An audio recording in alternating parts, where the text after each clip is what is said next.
Again! He was apprehensive as he approached the building after school. In the lobby, he considered the stairs. But that was ridiculous. Why should he be afraid of an old lady? If he was afraid of her, if he let it control him, then he was worse than all the names they called him at school. He pressed the button. He stepped into the empty elevator. He stared at the lights, urging the elevator on. It stopped on 3. At least it's not 14, he told himself. The person she was visiting lives on 14. He watched the door slide open, revealing a green coat, a piggish face, blue eyes already fixed on him as though she knew he'd be there. It wasn't possible. It was like a nightmare. But there she was, massively real. Going up, he said. She said, his voice a humiliating squeak. She nodded, her flesh quivering, and stepped on. The door slammed. He watched her pudgy hand move toward the buttons. She pressed not 14, but 18. The top floor, 1 floor above his own. The elevator trembled and began its ascent.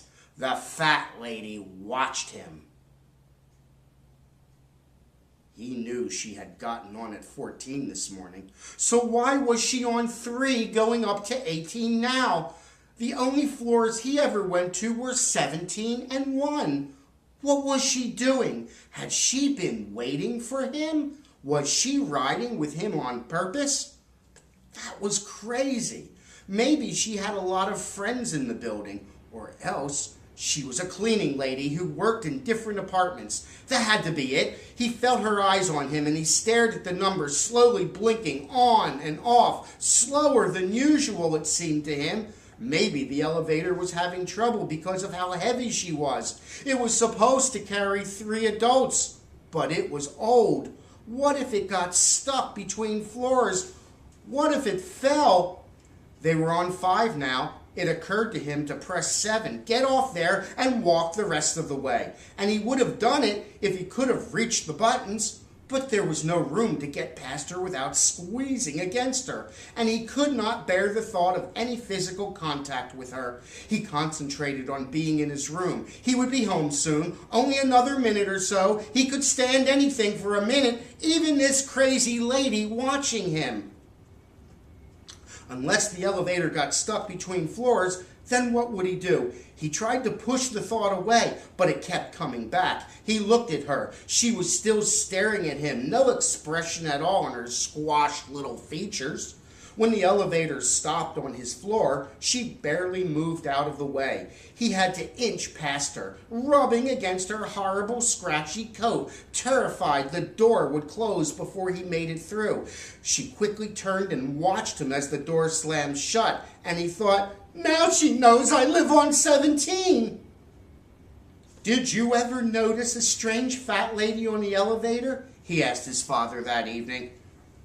Can't say as I have, he said, not looking away from the television. He knew he was probably making a mistake, but he had to tell somebody. Well, she was on the elevator, Dad, with me twice today, and the funny thing was, Dad, she just kept staring at me. She never stopped looking at me for a minute. You know of anybody who has a weird cleaning lady or anything?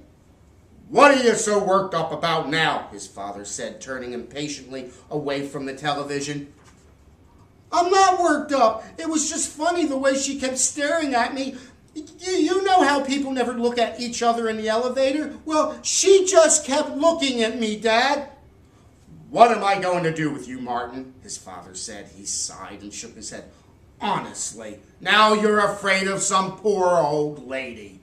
I'm not afraid. You're afraid, said his father with total assurance. When are you going to grow up and act like a man?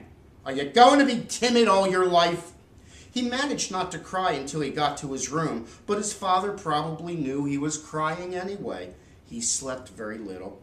And in the morning, when the elevator door opened, the fat lady was waiting for him. She was expecting him. She knew he lived on 17. He stood there, unable to move, and then backed away. And as he did so, her expression changed. She smiled as the door slammed. He ran for the stairs. Luckily, the unlit flight on which he fell was between 16 and 15. He had only to drag himself up 1.5 flights with that terrible pain in his leg. His father was silent on the way to the hospital, disappointed and annoyed at him for being such a coward and a fool. It was a simple fracture. He didn't need a wheelchair, only a cast and crutches. But he was condemned to the elevator now.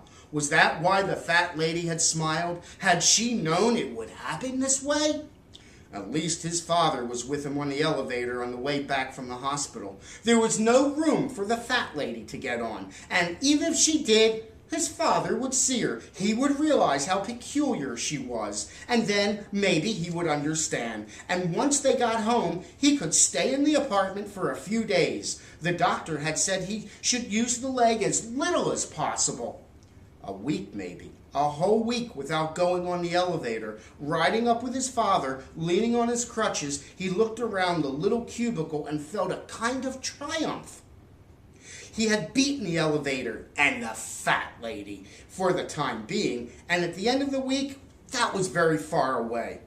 "Oh, I almost forgot." His father reached out his hand and pressed 9. "What are you doing? You're not getting off, are you?" he asked him, trying not to sound panicky.